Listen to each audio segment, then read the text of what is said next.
नियम बरोबर. असा आहे, 1% जर सेंद्रिय पदार्थ जमिनीत करायचे असेल, तर 3 वर्ष तुम्ही जमिनीत जे पिकं घेत आहात याच्यातलं घरी काहीच न्यायचं नाही.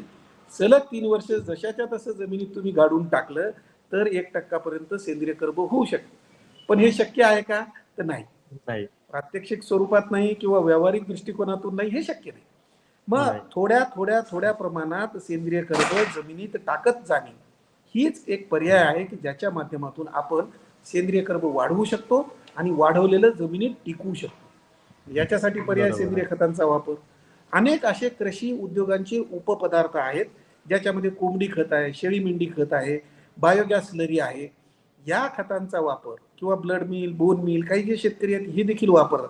याचा वापर शेतकऱ्याने जर केला तर निश्चित रूपानं, जसं शुगर केन फॅक्टरीजमधून मळी आहे, याचाही वापर कंपोस्ट रूपांतर करायचं आणि त्याचा वापर जमिनीत करू शकतो. जे काही काडी कचरा तुमच्याकडे आहे या पिकांच्या अवशेषाला कुजवण्यासाठी डिकम्पोजिंग कल्चर विद्यापीठामार्फत मिळतात, खाजगी संस्थामार्फत देखील मिळतात.